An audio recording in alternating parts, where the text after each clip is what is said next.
വരാൻ പോകുന്നത് ശക്തമായ ചൂടാണ്. അപ്പോൾ ജനുവരിയിൽ ചൂട് തുടങ്ങി, അത് ഏകദേശം ഏപ്രിൽ മെയ് മാസം വരെ നിൽക്കും. അപ്പോൾ ശക്തമായ ചൂട് ഇത്തവണ ഉണ്ടാകുമെന്നാണ് മുന്നറിയിപ്പുള്ളത്. അപ്പോൾ ആ ചൂടിനെല്ലാം ശമിപ്പിക്കാൻ നമ്മുടെ ശരീരത്തിന് ആവശ്യമാകുന്ന ജലാംശം നിലനിൽക്കണം.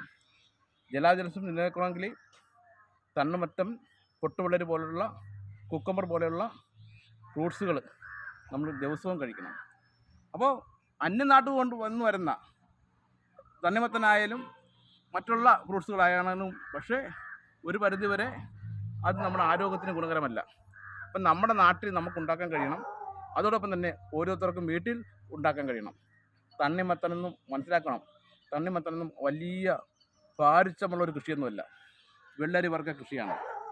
വിചാരിച്ച നമ്മുടെ വീട്ടുമുറ്റത്ത് തണ്ണിമത്തൻ കായ്ച്ചെടുക്കാം. നല്ല തണ്ണിമത്തൻ വിളവോടെടുത്ത് പൊട്ടിച്ച് അത് കഴിക്കുമ്പോൾ കിട്ടുന്ന മനസ്സിന് കിട്ടുന്ന ആനന്ദമുണ്ടല്ലോ, അത് പറഞ്ഞറിയിക്കാൻ പറ്റാത്തതാണ്. അപ്പോൾ തണ്ണിമത്തൻ്റെ വിത്ത് ആവശ്യമുള്ളവർ നമ്മളെ സമീപിക്കുക. ഞാൻ ഈ തോട്ടത്തിൽ കൃഷി ചെയ്യുന്ന അതേ ഒന്നാം തരം വിത്ത്, തണ്ണിമത്തൻ്റെ വിത്ത്.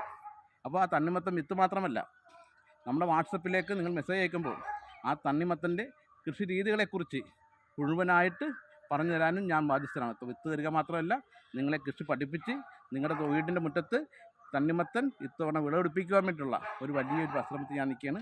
അപ്പോൾ തണ്ണിമത്തൻ്റെ വിത്താണിത്. ഈ വിത്ത് ഇത്തവണ നമുക്ക് എല്ലാവർക്കും ചേർന്ന് കൃഷി ചെയ്യാം. ഞാൻ ഈ കാണുന്ന ഇതാണ് കണ്ടോ,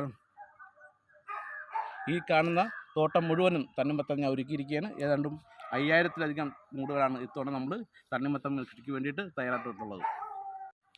തണ്ണിമത്തൻ കൃഷി ചെയ്യുന്നതോടൊപ്പം തന്നെ തൊട്ടടുത്ത പ്ലോട്ടിൽ നമുക്ക് അല്പം പൊട്ടുവെള്ളരി ചെയ്യാം.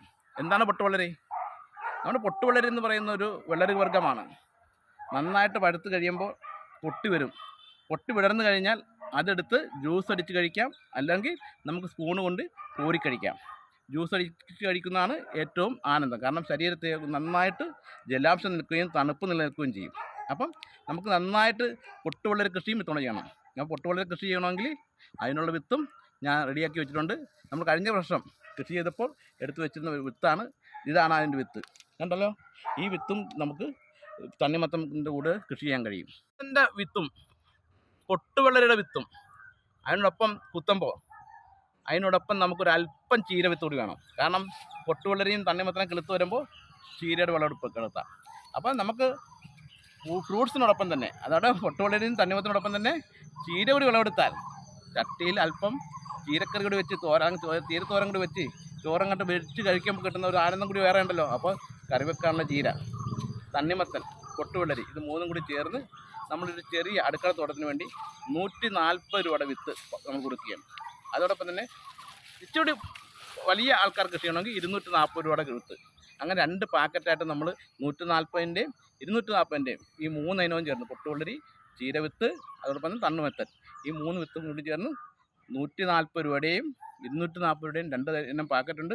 ആവശ്യമുള്ളവർ ഈ താഴെ കാണുന്ന നമ്പറിൽ ബന്ധപ്പെടുക.